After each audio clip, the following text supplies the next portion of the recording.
everyone, welcome back. I'm Danielle. And I'm Gemma. And you've tuned into Mas Dinero, a place where we share our personal experience and expertise when it comes to finance.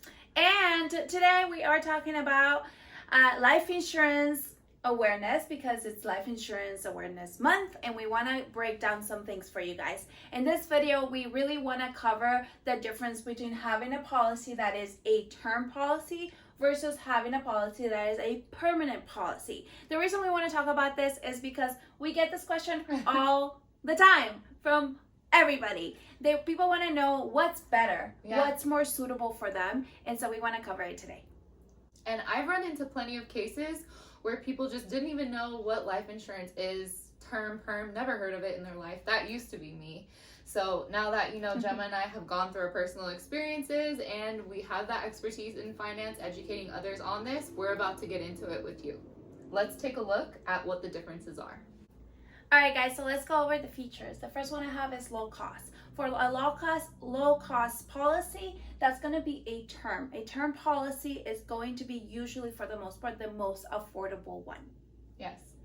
And a reason why most people will get life insurance is to leave an inheritance, but a tax-free inheritance, because you can have plenty of assets throughout your life that are in a trust, let's say, or maybe a retirement account, like a 401k. But guess what? You have to realize the tax implications of those things. And what's so beneficial about leaving an inheritance through this either type of product, term or perm, is going to be that the element of it is leveraging the tax code 7702. So you can actually have that money passed on to your heirs tax-free. Perfect. Then we have number 3, which is coverage for life. This portion is only offered on the permanent side. So you can have the coverage for as long as you want until you pass away. With the term side, it's what it says in the name. It's a term. So you can purchase it for 10 years, 20 years, 30 years. Let's say you buy it for 30 years and then those 30 years go by and nothing happened to you, then that will expire or end. So it's not for life like the permanent would be. And that's where it becomes a little bit nuanced when we talk about low cost, because initially we did say perm can be a lower cost. However, let's say that you do have a perm and it does expire on year 31 or 21 or 11 and you go to renew it, definitely your rate will increase. Right, at this point you're looking at a much higher cost because you're 30 years older. And that brings us to point number 4, tax-free retirement income. How many of you have heard that all over social media or these books that have been written by these financial gurus? And it's true, this is a way to leverage insurance, life insurance specifically, to have a tax-free retirement income to yourself. How amazing is that? That is possible within the perm solution because you're able to build wealth within the policy. You're not able to do that with a term policy. A term policy, what you're paying for is really just if you die, then the money is going to be handed over to your beneficiaries. Within the perm or permanent solution, the money that you're contributing will actually be stored for the future. Exactly. And that brings us to point number 5, which is final expenses. Which policy will cover that? Well, actually both technically, and that's because of the death benefit that you hold within your policy. Sure, there's a cash element to permanent insurance, and that always helps to have that added place to go to for final expenses, but typically, as we saw or talked about in our last video about the average of final expenses, right, being around what, 20,000 on average. It depends between around 15 there. and 20. Yeah. Either one would be good for that. When it comes to final expenses, I want to kind of pause here because a lot of prospects and clients and people that ask me about life insurance make the assumption that when you have a policy and you pass away, the money goes into like the funeral home and they do the arrangements and do all of the things that they have to purchase for a funeral. But that's not the case. The company actually gives you whatever amount of money you purchase and they send a check to the beneficiary. It is up to the beneficiary to then go and make the appropriate purchases. So it's not going to a third party, it's going to the family, and then they can decide how to use the money. Yeah, you make a great point, and also a lot of people have the perception about life insurance entirely that it's just going to pay you out when someone passes away automatically, and that's not the case either. You have to have a death certificate presented to the carrier, and there's there's a few more steps, and then it's simple from there and getting paid out. Now, point number 6, having higher coverage day one. I mean, if that's really important to you, then that's going to be great if you go ahead and apply for a term policy over a perm policy. And the reason why is that a term policy, it's more common for you. Let's say you need $1 million in coverage, to get that coverage from day one on approval in a term policy versus a perm, where you kind of have to build up to it over time, because there are these other elements within a permanent policy that are added benefits, right, and included in that cost.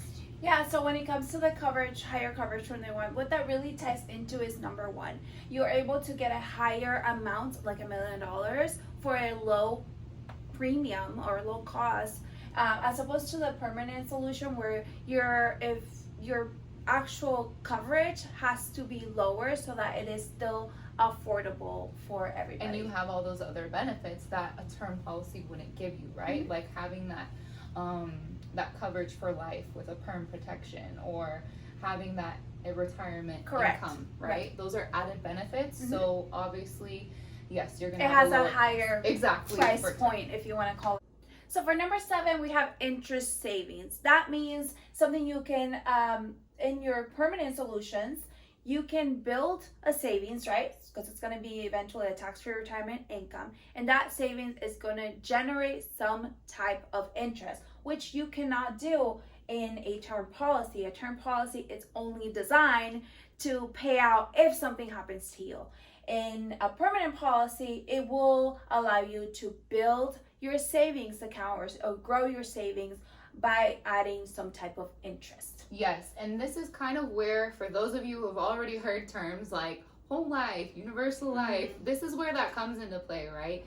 Because these are categories that all of these solutions fit under, right? Yep. And so, like Gemma said, term, you can't have that cash element of building cash within the policy. It's just for the death benefit. Mm-hmm. Whereas with permanent protection, you not only have the death benefit, but you can have a whole life policy that will pay you interest on your savings, which is dividends, right? Whole life typically will pay out dividends to you. And then universal life will typically pay out a participation rate, participating in some sort of index. Now that's where you kind of get maybe a higher rate of return than a whole life. All right, so then we have number 8, which is a locked-in rate. What that really means is with a term policy, you are able to lock in the payment or the premium, what you pay monthly, once you purchase the policy, and it's not supposed to change. It's never supposed to go up Within for the term. those that the amount, right, for the term that you purchased it for. So let's say you purchased a term policy that's 20 years and the company says they're going to charge you $50 a month, then that $50 is never going to go up for as long as you maintain that policy for those 20 years. Number 9, living benefits. These are so powerful, and you can have them in actually both. So both term protection and permanent protection will give you the option to, you have to know where to go, because not all term carriers offer living benefits. So definitely get in touch with us if you're confused as where to go, or the current policy you have is term but doesn't have living benefits. We can get those added on. And living benefits, again, are so powerful because life happens, right? And so what are living benefits? Well, first of all, life insurance, this whole perception of it, again, we talked in our last video, is like, it's always been, oh, for just when you die. But it's for while you're alive as well. And so living benefits just prove the value of life insurance, because things do happen, right? Where we become disabled and we can't work, right? Or we're hospitalized, and how are we gonna pay our bills? So what happens with living benefits, it actually was an addition later on. Back in our grandparents' age, 100 years ago. the purpose of life insurance was, if you die, then there's some money to leave behind, right? Like the inheritance. But it evolved. But as everything changes, they started adding living benefits. And what that does is allows us to use the money while we're still alive if something very bad happens to us. If you get into a car accident and you're in a hospital bed for 3 months, and you need somebody to take care of you, then you're able to activate those living benefits, and the company's going to start paying you out from the death benefit to cover for medical expenses or whatever Yes. maybe your mortgage and that kind of stuff. Sure. Even if you get some sort of illness, cancer, or you have heart attack, Stroke. serious stuff that could potentially doesn't allow you to work and other things, that's when they activate the living benefits and they start paying you out of the death benefit. Yeah, and in the technical world, they're defined as critical, chronic, and terminal illnesses that you can get paid out for these things for while you're alive. So why not get it while you can get it, which is when you're healthy. Yeah, it's the best time to get it. And one last thing about living benefits is that you have them in a lot of policies and you do not have to pay anything extra or additional. So what you want to do is you want to make sure that the company that you're going to give your business to has the living benefits and that it won't charge you. Some companies do have it as an additional charge, but there is no need because a lot of companies just add it automatically. Okay, so now that we're wrapping all of this up, back to our original question first. Which one is right for me? That we get so often. And if we've still confused you, even after all of this, then that's okay. You're exactly where we expected you to be. So that's where we come in as experts and look at your very unique financial circumstances and kind of consult from there on which is right for you. A lot of the times we actually do a combination of the two depending on each individual situation. So you may need a perm and a term, but ultimately what matters the most is your unique situation, based on how many kids do you have and what your income is and all these things that come into play.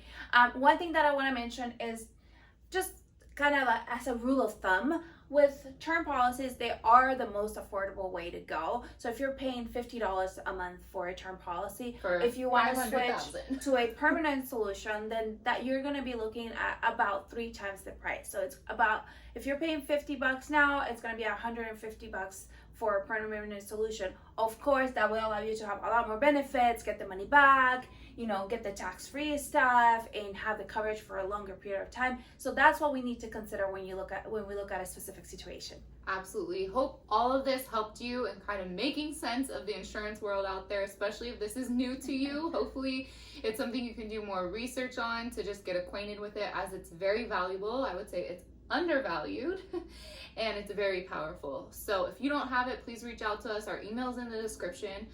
And of course, we're always here to help you make más dinero.